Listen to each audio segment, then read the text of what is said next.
You know, there are some things that take years and years to learn in business. I've been at this for like 4 years now, and there's millions of things I still don't know. But as you spend more and more time working at this, you eventually start to know a lot. It's just like everything else you do. The more you do it, the better you get at it. But there are a few things that even 25 years later, after 25 years of working at it and having tons and tons of experience, you still can get blindsided by. And today I got a story for you guys that shows exactly this. It's about a supplier of mine. We'll call him Jerry for the sake of it. That's not his real name, but just to help the story be more fluid. And Jerry, he was a guy that knew business inside out. You know, he was great at it, but even if you weren't, after 25 years, there's a lot of things you learn. And he had both. He was great at it, and he had 25 years of experience. And even with all that going for him, he still got his life completely turned around out of the blue just a couple years ago. A 50-something-year-old man with his life turned inside out just for greed, pretty much. But we'll get there. Let's first give you a little bit of a setup of how things used to work and how we got to this situation. So, you don't see this much today, but around 25 years ago, when this guy started working, Jerry, factories only made the product. Brands, their only occupation and only responsibility was make the best product possible. They would then need a regional distributor for different continents. And so, this was exactly what happened with Jerry. He isn't the brand, he's the distributor. You know, there are some reasons for a brand to choose to have a distributor. In this specific case with Jerry, one of the main reasons was that he was inside Europe, in an European Union country, which means he could ship out and distribute products to every major country in Europe without paying VAT or going through customs, which, if you're not aware of it, is always a pain and really helps to be able to avoid that. So a brand chose Jerry as a distributor in Europe, and he didn't just move boxes around, he became the brand. Their only job was to make the product. He was the one that was responsible for growing it. He had to do the marketing, he had to get clients, he had to get retailers in every country. And he even did their packaging. They sent the products in bulk to him, and he was the one who packaged it and sent it everywhere. Which means he was even responsible for their branding. And this guy was great at what he did. He set boundaries to every retailer. You know, you couldn't sell outside your country. If someone in Spain found the French distributor would then send that guy who found him back to Spain to the reseller in Spain. This means there was no client stealing and each person had their own market and they could focus on what mattered and selling whatever it is they were selling. He also enforced an MSRP, which means manufacturer's recommended price, which meant there was no price dumping, everyone had the same prices. You could always go higher than whatever it is he said, you could never go lower. And this meant everything worked smoothly. Every retailer had both a sense of respect to him and to other retailers in other countries. They even spoke with each other and got along. You don't see this every day, especially today where this doesn't happen. Nowadays, or speaking from experience at least, my experience, you speak directly with a factory. If you're importing something to your country, you don't have a distributor in the halfway mark between you and the factory. You just speak directly to them, they export to you, you receive the stuff and you sell it, and that's that. But the result of his work was great. After, I don't know, close to 8 years maybe, around 2010, he started at like 2003, 2004, more or less. They became the #1 brand in the world in the sector they're in. And for 23 years, up to recently, everything was great. The brand kept growing, it always stayed at #1, and everyone was working fine, and everyone was making their money and selling to everybody, and things were great.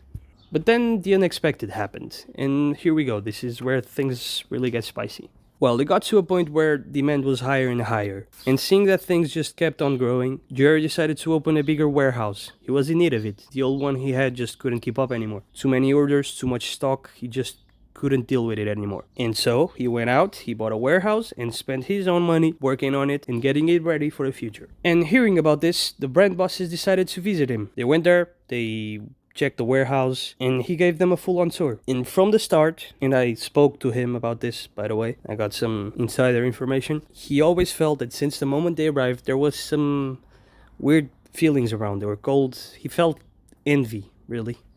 Maybe they saw too much money being made there. Maybe, I don't know, they just thought they could do better. I don't know, really, but he felt envy. And then they left and they went on with their lives. A few months after this visit to him, we, the retailers, received an email from him, from Jerry, saying that he was no longer working with the brand. Just this.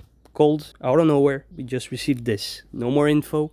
And obviously, as a retailer, your first thought is, what do I do now? You know, you pretty much put yourself before you put him. You don't even think about it much. My question was, well, then where the hell do I buy my things from now? And who would have guessed, after a few weeks of silence, maybe 2, 3, I don't really remember, another email arrives. Not from Jerry, but from the actual brand. Someone I had never had contact with. Me or any other retailer. We just worked with Jerry and he worked with them.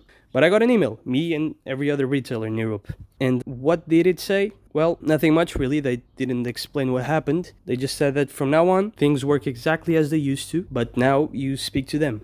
You buy from them. Jerry's no longer involved. So then, as you cool down and your human mind, once it sees that it's, well, and you can keep selling whatever it is you're selling, you start to think what exactly happened. And it really didn't take long for me to figure it out. Well, as a distributor, Jerry had to make his money, right? He didn't just work for them for free. What would happen, and by the way, I don't know percentages, so I'm just throwing numbers around. Let's say they sold him stuff for $100, and he would grab those $100 and he would add, 10, 20% maybe, and he would sell them to the retailers, which would then sell them for $200, let's say, the price he made. And he would get those $20. He would buy for 100, sell for 120.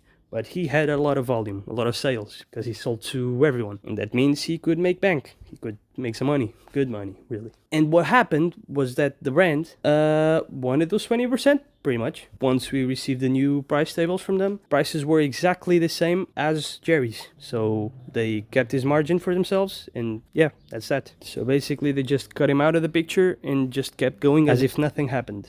They went directly to his retailers, the retailers he found and started working with years ago. Some were older than others, but the retailers he found, and they just stole them. And honestly, the next couple months after that, they weren't even ready for distributing. They were a factory. The things they sold, which used to come in this beautiful packaging with their branding, made by Jerry, just disappeared. Things came in cardboard boxes. Some of them I had to package myself. Jerry had some leftover things over there for packaging, and I asked him to send them to me so I could package things as they used to be, because clients were obviously just wondering what was happening.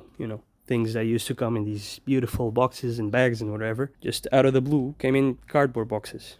It kind of looked like we were selling trash, really. But greed spoke louder, I guess. They just wanted their 20%, whatever it was that made them feel that way after 23 years. If it was really the new warehouse, as Jerry was saying, we don't know, but something happened. And now you might think, well, he made bank for 23 years, he can just retire now. Absolutely nothing wrong. Well, truth is, there's always more to it. He was stuck paying a fortune for a massive warehouse that he suddenly had zero use for. A warehouse he had just bought. He had millions tied up in stock, but now retailers wanted to kiss the factory's ass, so nobody wanted to buy from the old distributor anymore, obviously. And he had to refund around 900k in pre-orders to retailers because the factory cut his supply and he couldn't deliver the items.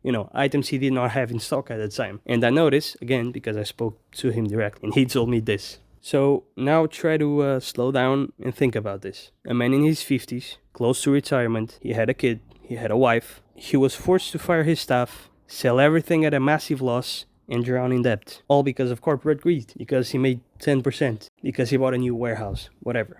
So, what's the lesson here? What's the lesson from a story as sad as this? By the way, Brace has sorry for a second video in my channel, but whatever. Well, the lesson is trust no one.